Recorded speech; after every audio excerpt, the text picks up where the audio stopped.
Imaginez une ville méditerranéenne, son port, ses plages, ses routes bordées de palmiers. Imaginez que, le temps d'un week-end, tout cela se transforme. Complètement.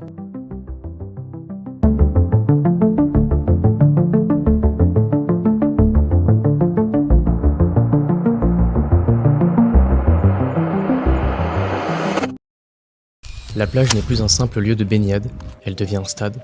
La route n'est plus un trajet du quotidien, elle devient une piste.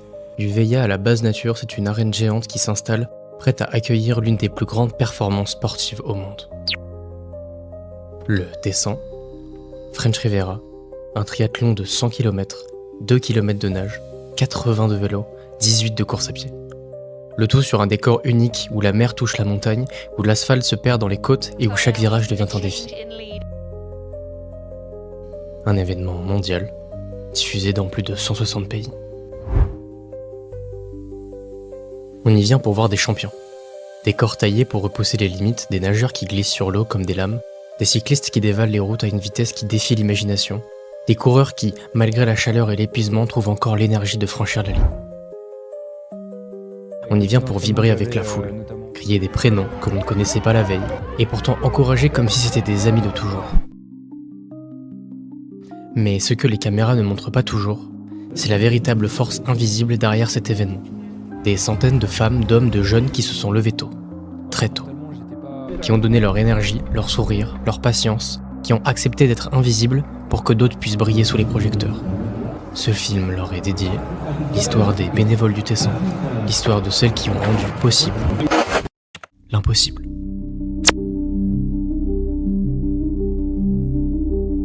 Rien ne commence par la course. Tout commence par une réunion.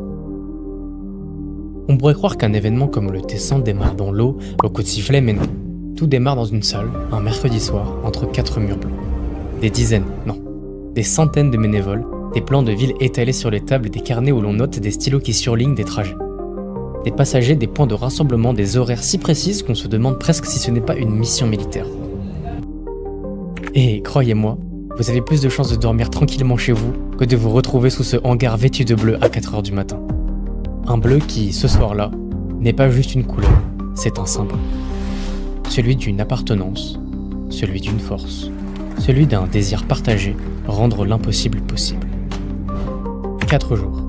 4 jours pour transformer un projet abstrait en une mécanique géante qui couvrira 100 km de routes, de plages et de chemins. Parce que si vous trouvez samedi matin un bénévole au bout d'une plage sur un carrefour ou perché sur un mont de charge, ce n'est pas par hasard. C'est parce qu'il a fait partie de cette immense chaîne humaine. Une fourmilière parfaitement organisée, où chacun a sa place, où chacun sait pourquoi il est là.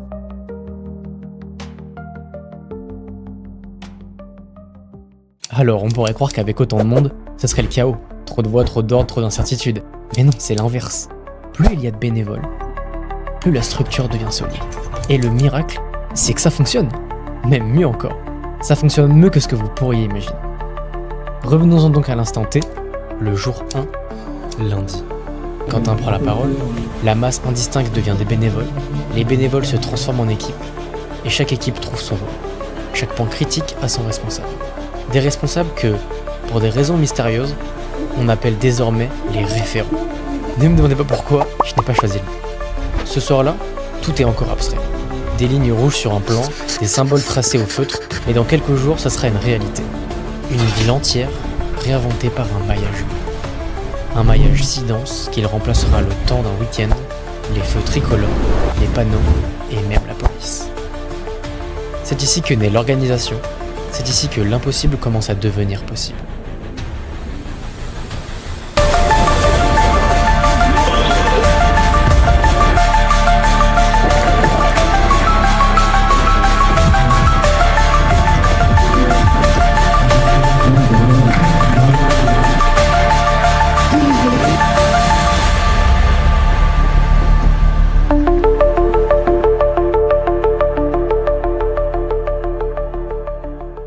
Alors comment est-ce possible ? C'est facile de dire qu'on a organisé un triathlon, mais la vérité, c'est qu'on a déployé des bénévoles jusque dans chaque coin de la Riviera.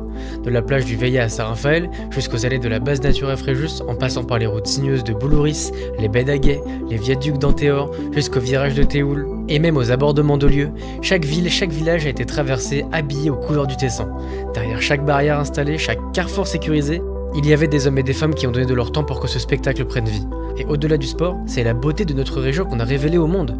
L'Estérel, ses roches rouges, ses calanques, ses routes côtières, on n'a pas seulement montré un événement, on a sculpté un décor vivant. Alors, comment une ville de la Côte d'Azur, belle mais modeste, peut-elle accueillir un événement suivi aux quatre coins du monde ?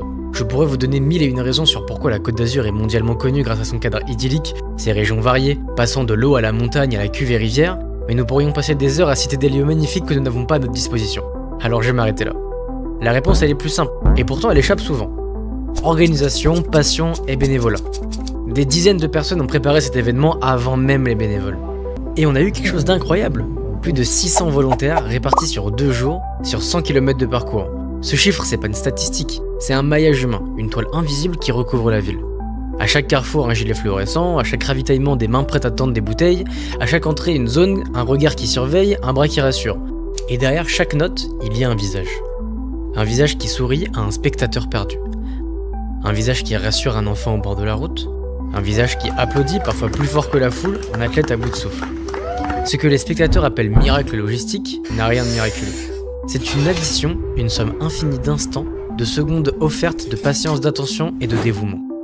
Et c'est là que réside la vérité. Le Tessin n'est pas forcément une course, c'est une chorégraphie, une ville entière qui danse au rythme du triathlon où les compétiteurs ne sont que le final d'un grand bouquet.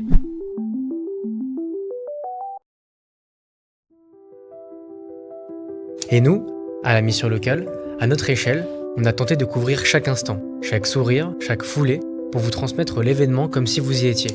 Jour après jour, caméra à la main, micro tendu, on a capté ces images et ces voix pour en faire un récit commun. Merci donc à Elisa, qui a su tourner et interviewer avec talent, tout en menant son propre court-métrage. Merci à Enzo, à Noémie et à Aurélien, qui ont participé avec la même énergie, en donnant de leur temps et de leur passion. Merci aussi à Quentin, dont le soutien nous a ouvert des portes pour être là où il fallait, qui nous a fait confiance pour raconter cette histoire, car même derrière la caméra, que ce soit l'équipe de communication ou les conseillers, tout le monde a participé. On a vécu le Tessin de l'intérieur et c'était exceptionnel, car au fond, notre rôle était simple, être témoin discret mais attentif pour vous faire revivre l'intensité de ces journées et montrer que, même à notre échelle, nous pouvions être acteurs de cet événement. Quoi de mieux pour conclure cet événement que de vous laisser la parole quelques instants. Vous en aviez des choses à dire, vous aviez besoin de vous exprimer, et puis ça se comprend complètement. C'est avec un immense plaisir que l'équipe de communication de la mission locale a interviewé des dizaines de bénévoles pour leur demander leur ressenti. L'ambiance elle est nickel, hein. Pour le coup, y a rien à dire. Hein. Magnifique événement. On a passé des bons moments, on a bien travaillé, on a eu des chefs très gentils. En tout cas, l'équipe est top, vraiment top, l'organisation incroyable. Lâchez rien, continuez parce que ça aide. Un accueil extrêmement chaleureux et avec un grand plaisir. Voilà, je remercie vraiment tout le monde. C'était quand même une expérience que je n'oublierai jamais et j'espère en refaire plein. Leurs impressions. C'était frais, c'était vivant, c'était juste parfait. Très bonne ambiance entre nous. Et le snack La Base Nature a fait des bons repas. C'est très humain. Très humain. Une très bonne ambiance, surtout au niveau de Saint-Raphaël, au niveau du départ. Saint-Raphaël, c'était franchement super bon.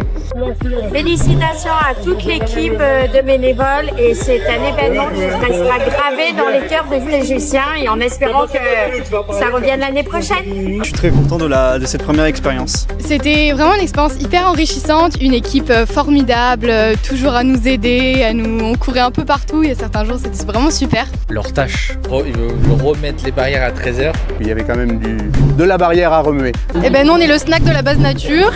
On a accompagné l'équipe pendant tout le temps de l'organisation. Principalement le rangement des barrières. On a travaillé dans les dossards, sur le parcours, on a rangé beaucoup de barrières. J'étais le coordinateur du site de la base nature. Leur bonne humeur. Allez, bon. J'ai rencontré plein de gens super, même l'équipe, Quentin, Clément. Kevin, qui du coup, on n'aurait jamais pu faire le travail l'un sans l'autre. Du coup, quand j'avais pas. C'est un programme bénévole qui est exceptionnel, des gens qui sont fabuleux. Pour moi, c'est l'un des plus beaux programmes bénévoles que j'ai jamais livré. Donc une ambiance très qualitative finalement, j'ai envie de vous dire. Bon, bah c'est parti. Tu filmes depuis le début, chouchou, c'est ça? Des équipes de bénévoles absolument charmants et au top dans leur implication, dans leur engagement. Et puis, il y a ceux qui portent la structure. Ceux qui, avant même l'événement, ont donné des semaines d'énergie. Ceux qui, dans l'ombre, ont coordonné, fédéré, parfois rassuré. Vous avez tenu la carte quand elle ressemblait encore à un labyrinthe. Vous avez distribué les rôles quand tout semblait encore flou. Vous avez su transformer une ambition en réalité. Vous Fréjus et Saint-Raphaël ont prouvé qu'elles pouvaient rivaliser avec les plus grandes scènes du sport mondial. La preuve que, sur la Côte d'Azur, nous savons accueillir le monde. Alors merci. Merci à vous les bénévoles. On retiendra les vainqueurs, bien sûr. On notera leur temps, leurs écarts, leurs performances. Mais nous ici, ce qu'on le retient surtout, ce sont vos visages. Vos voix qui encouragent à chaque coin de rue, vos sourires donnés gratuitement parfois même sans être remarqués. Vous êtes les héros silencieux de cette histoire. Et c'est pour vous que ce film existe. Pour que personne n'oublie que derrière un événement mondial, il y a toujours une équipe invisible mais essentielle. Grâce à vous, les routes étaient libres, et les vélos ont filé sans danger, lancés à plus de 40 km/h. Grâce à vous, les ravitaillements étaient prêts, et sous 30 degrés, les athlètes ont trouvé de l'eau fraîche exactement au moment où leur corps en avait besoin. Grâce à vous, les spectateurs ont pu se rassembler sans crainte, et la ville a vibré sans jamais basculer dans le désordre. Ce succès n'appartient pas seulement aux champions, il vous appartient tout autant, même plus. Quand un athlète franchit la ligne, ce n'est qu'un exploit individuel, car d'où vient cette ligne d'arrivée? C'est l'aboutissement d'une chaîne. Ce qu'on retient d'un triathlon, ce sont les chronos, les médailles et les podiums. Mais la vérité, c'est qu'un triathlon ne se gagne pas seulement avec des jambes et des poumons. Il se gagne aussi avec des mains qui tendent, qui installent et qui soutiennent. Ce film est le vôtre. Il est une mémoire, une trace. Pour se souvenir, pour inspirer, pour remercier. Mais aussi pour prouver aux habitants, aux spectateurs que le succès n'est jamais le fruit d'un hasard. Il est le fruit d'une énergie collective, d'un esprit de partage, d'un engagement bénévole qui l'espace d'un week-end a rendu l'Estérel plus grand que lui-même. Merci d'avoir donné vos heures, vos sourires, vos forces. Merci d'avoir rendu l'impossible possible. À l'année prochaine.